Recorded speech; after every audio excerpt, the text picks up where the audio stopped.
Hello citizens, how's it going? This is the match preview ahead of Peterborough vs Manchester City, and I think it's a good game. I think it's going to be a nice one to get back into, a little break away from the Premier League and the stress of that. Of course, we just played Everton over the weekend, and it was a tough game, wasn't it? The first half, I thought we were a bit slow. I thought it was a struggle for both teams, really. We didn't create any clear-cut chances, and I think we only finished the game with one clear-cut chance in the end anyway. And yeah, you can say that, first half shown a draw. I would have taken it at halftime, I think. Obviously, it wasn't going to be good enough. We need 3 points right now. And in the second half, we were much better. We dominated better. And we had a lot more opportunities as well. We were lucky not to give a penalty away, but that's for someone else to complain about. It went in our favour, and that's all you can say, really. But personally, I thought it was a penalty, and I think Pep did in his press conference ahead of the Peterborough game too. But yeah, it's away from the Premier League, and we're back to the FA Cup action. I think going away to any team in the FA Cup can be quite tough, because anything can happen. Of course, you look at our team and you expect us to win, but the cup competition at the end of the day, anyone can win it.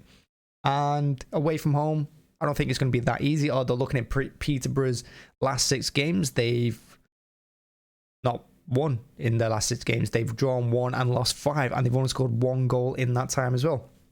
So form tells you we should be beating them. But again, away from home, you never really know. Now, in the press conference as well, Pep also said that ZINCHENKO was going to play in this match, which is nice to see. It'd be good for him to get a run out and, put his emotions on the pitch as well. And it'd be nice if he scores, wouldn't it? So he's going to play. Stefan's injured, so he hasn't said who he's going to play in goal, whether it's going to be Edison or it's going to be Carlson. I think it might be Carlson. I think he'll give Edison a break. I think if we're playing a Premier League team, he'll probably play Edison, but I don't think he would in this one. Give Carlson a go. So yeah, Scott Carson might play, or might put on one of the youth keepers. We don't really know. We'll have to see what he does. As for team, I think, someone said in the match reaction to the Everton game that we're a little bit out of sync at the moment, and I think that's a good way of putting it. Our forwards, a bit hit and miss, aren't they? They were great against Sporting, where they took every single chance they had. They were good against Norwich, of course, as well. But the last couple of games, they just don't seem to be creating any openings. And I think that's down to the fact we're not playing as quick as we normally do. Although we were stuck with Mahrez and Sterling and Foden up there, and Bernardo too. So we've not really had much rotation because we had Grealish out, we had Jesus out too. Jesus, I think he'll come in. I think Jesus and Grealish might both play in this game, because I think he's going to try and want to get a match fit as quickly as possible. Jesus came off the bench against Everton, but it was only 10-15 minutes, something like that. So I think giving them a run out in this game would be nice.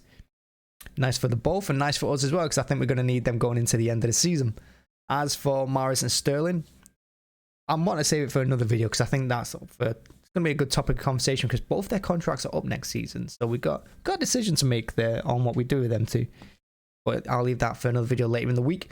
As for tomorrow, Bernardo, I'm not sure Bernardo will play. I think Bernardo has been a little bit quiet the last few games, because he's been playing in that middle up front, that number 9 role. And he's less effective there. I've said it for the last couple of weeks, that anyone we played there is less effective. Foden's not as good there. Sterling and Bernardo too. They're all better on the wings, and I'd like to see every single one of them on the wings. Of course, we can't play 8 wingers. So who goes in that number 9 role? Well, that's a chance for one of the youth teams to come. We've always said that we want to see Delap. But if he's fit, he should be playing, I think, the whole 90 minutes. Give mcfc a chance as well. Gundogan, I can see him resting De Bruyne for this one and putting Gundogan in that role. Maybe Fernandinho comes in for Rodri, gives him a break too. Because ahead of the Manchester derby, we do not need any injuries. We don't need any fresh knocks or niggles or anything like that. And we don't want to see any players injured now. This is not the right time for it. So ahead of the Manchester derby, I think he's going to rest some key players, but I don't think we're going to play a weakened team. Of course, we're going to swap a few players out. But I can see Walker playing in this game. He might give Cancelo a break, put Ake on the left, bring Stones into the middle, rest Diaz or Laporte. Usually likes to play Diaz or Laporte. He doesn't play them both in these matches, but he'll play one of them. I think Stones might come in and Walker go in at right back, Ake left back. That would be my guess anyway. Who else? Yeah, I think mcfc might come in, actually. He might come in for De Bruyne. And out wide, I don't think... Yeah, I think he's going to play Jesus and Grealish. He might put Grealish in the middle. But if he does play one of the youth team like Delap, you'll put him there and then put Grealish on the left. But that's my little guess anyway, the team lineup. Like I said, Peterborough are a nice chance, aren't they? They're a nice chance to give us a break away from the Premier League and, escape the stress of that. Not really much else to say, really. Like I said, Peterborough are not on a good run of form. They've only scored 1 goal in the last 6. They've drawn 1. basically a walk in the park, or it should be. But I never really see games like that. Even when we were at home, I'd say, yeah, we'd probably beat them 3-4-0. But away from home, you know, as we saw against Swindon, Swindon scored first. Against Fulham, Fulham scored first. So Peterborough could give us a good game, and if they hit us early on, we've had a habit recently, the last couple of months, of starting really slowly and only coming into it in the second half, and we needed to. That needs to change as well going into the United game too, because United, of course, United will play really well early on. They'll press high early on. In the second half, they'll start to drop off as they get tired, and we start to dominate the ball more. So we need to really kick on these games really early, and that's something we're going to need to do. We saw it against Tottenham as well. We were really poor early on against Tottenham. That's how they got their goal. You know, they tore us apart in that first half.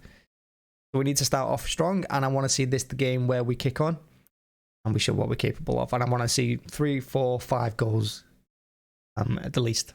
I don't want to see one of these 2-1 wins or scrappy 1-0 wins. I don't want to see any of that. I want to see a nice dominant win and show that we mean business. Yeah, thanks for watching as always. Thanks for checking out. I might do a watch along. I'm not really sure what to do. It's a 7:15 kickoff, which is an odd time, isn't it? For a Tuesday night, but it's 7:15 kickoff, so I don't know exactly if I'll do a watch along, but if I do, it'll be on here. Make sure to check that out. I might be busy. But yeah, thanks for watching. Thanks for checking out. And as always, please hit the like button, hit the subscribe button too. I'd really appreciate that. Yeah, thanks for watching. Thanks, everyone. Bye-bye.